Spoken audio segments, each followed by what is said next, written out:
Hello बच्चों, चलिए प्रश्न को देखते हैं। प्रश्न है त्रिभुज एबीसी की दो शीर्षों ए और बी के निर्देशांक ऋणात्मक 5,7,3 और 7,6,1 है। इसके केंद्र के निर्देशांक 1,1,1 है। तो शीर्ष सी के निर्देशांक ज्ञात कीजिए। तो प्रश्न को आगे हल करें उससे पहले जो प्रश्न की मुख्य अवधारणा है उस पर विचार करते हैं। इस प्रश्न के लिए जो मुख्य अवधारणा है वह हो जाती है केंद्रक। अर्थात हम यहाँ पर यह देखेंगे कि त्रिभुज का केंद्रक होता क्या है। तो यहाँ पर लिखेंगे केंद्रक।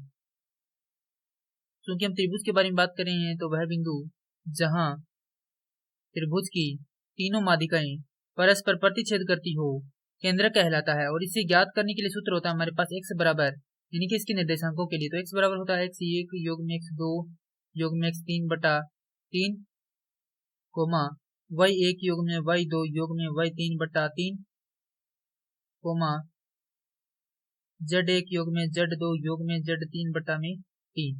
यहाँ पे ये किसके लिए होता है, y के लिए होता है और ये होता है हमारे पास z के लिए।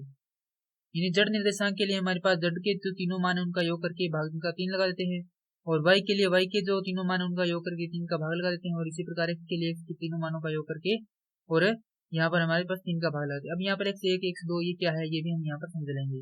तो प्रश्न है हमारे पास त्रिभुज एबीसी की दो शीर्ष है ए और बी, इनके निर्देशांक हमें दिए गए हैं ऋणात्मक 5,7,3, बी क्या है 7, ऋणात्मक 6, ऋणात्मक 1। साथ ही में केंद्र के निर्देशांक दिए गए 1,1,1। अब यहाँ पर x1 किसके लिए होगा, यहाँ पर x1 होगा ऋणात्मक 5, y1 होगा यहाँ पर 7 और y2 होगा 3, माफ कीजिए z1 होगा 3। इसी प्रकार यहाँ पर हमारे पास x2 का मान होगा 7, y2 का मान होगा ऋणात्मक 6 और z2 का मान होगा ऋणात्मक 1। अब c के निर्देशांक मान लेते हैं x3 योग में y3, माफ कीजिए x3, y3, z3 है। तो यहाँ से अब इसको क्या करेंगे, हल करेंगे। तो यहाँ से हमें x3 का, y3 का और z3 का मान निकालना है। तो सबसे पहले हम क्या करेंगे, x का मान रखेंगे। यहाँ पर x y z कौन से होंगे, तुम्हारे पास x y z ये मान है। अब सारे मान हमारे पास हैं तो हम यहाँ सूत्र में रख देंगे। तो यहाँ पर लिखेंगे शीर्ष c के निर्देशांक। तो यहाँ से x का मान कितना है, हमारे पास x का मान है 1 बराबर x1 का मान है ऋणात्मक 5 योग में 7 योग में x3 बटा में 3।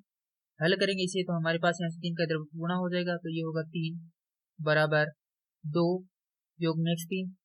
हल करने पर हमारे पास x3 का मान कितना आएगा, 1 आएगा। अब हम क्या करेंगे, y के लिए निकालेंगे। तो y का मान कितना है, 1 है, तो 1 बराबर y1 का मान कितना है हमारे पास, y1 का मान है हमारे पास 7 योग में y2 का मान है ऋणात्मक 6 योग में y3 का मान ज्ञात करना है भाग में 3। इसे हल करेंगे तो होगा 3 बराबर 1 योग में y3 बराबर, यदि हम देखें तो y3 का मान कितना आ जाएगा, यहाँ से 2 आ जाएगा। अब z3 के लिए तो z का मान कितना 1 है, z1 का मान कितना है हमारे पास 3 योग में ऋणात्मक 1 योग में z3 बटा में 3। हल करेंगे 3 बराबर 2 योग में z3। तो यहाँ पर हल करने पर हमारे पास z3 का मान आता है 1। अब हमारे पास बिंदु C के निर्देशांक है C बराबर 1,2,1 और ये क्या है हमारे प्रश्न का हल है। मैं आशा करता हूँ कि यह प्रश्न आपको समझ में आया होगा। धन्यवाद।